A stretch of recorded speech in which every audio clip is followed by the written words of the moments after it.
Beginning November 8th and running through January 4th, Hasted-Kraeutler will be exhibiting An Artist, a Curator, and a Rabbi Walk into a Bar, new paintings by Marc. The title of my show, An Artist, a Curator, and a Rabbi Walk into a Bar, references the meta joke. And the meta joke is a joke within a joke where the blanks and the spaces between the narrative are filled in by the listener. So in my case, with respect to my paintings, I strive to create images of plausible situations that are both staged and slightly voyeuristic, that wind up in absurd contexts, that the viewer is then enabled to fill in the blanks. I'd like to think my paintings wind up in a place where Velázquez, Magritte, and Norman Rockwell meet. There's a really intriguing component about Velázquez and Norman Rockwell's work where when I'm looking at that image that they painted, I often wonder what happened just before that image froze forever in time and what will happen afterwards. And this is something that I try to incorporate in my newest body of work. And I think I achieve my most effective results when I'm painting when my sense of humor comes across, because I really think that the way I speak sometimes in tongue-in-cheek manner or when I'm making inferences, I think that my art is most effective when actually people get the humor behind it. I think a lot of artwork nowadays is not that funny. What happened to the sense of humor in the art world, especially in the contemporary art world? I mean, Goya was a funny son of a bitch. And I think it's within those details that I can really seduce the viewer. There's an absurd context, there's a familiar and a comfortable context, there are contemporary and pop cultural references, and there are art historical references. And all that together in its visual amalgamation amounts to multiple layers of meanings that within them there's a sense of humor, there's a smile, there's a quirk, there's a step back. There's, I think at times, even when I do this in the studio, I want to just move this person who's standing in front of me out of the way.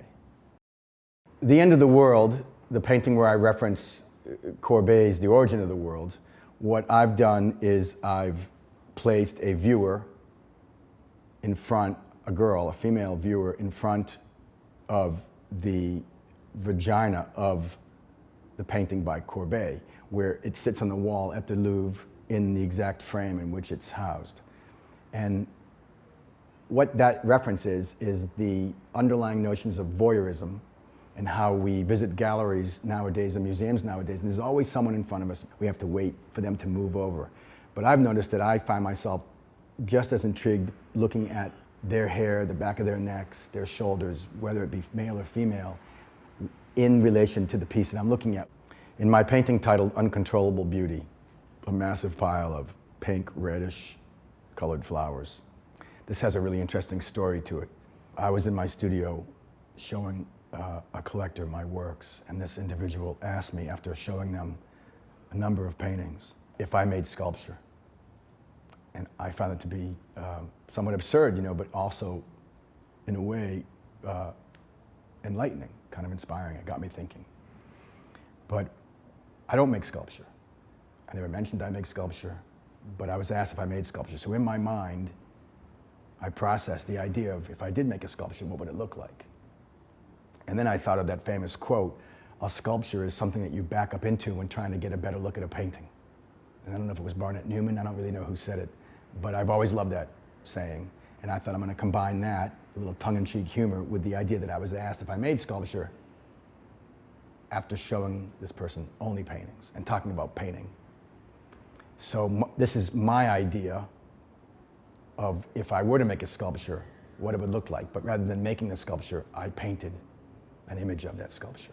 And I called it Uncontrollable Beauty, which is the title of a series of essays about the idea of the beautiful and how it's perceived in visual imagery. I've often thought looking at art was sort of like choosing sides, that we were either cheering for a certain artist or cheering for a certain painting or not, and that debates were born out of those passionate views, one way or the other.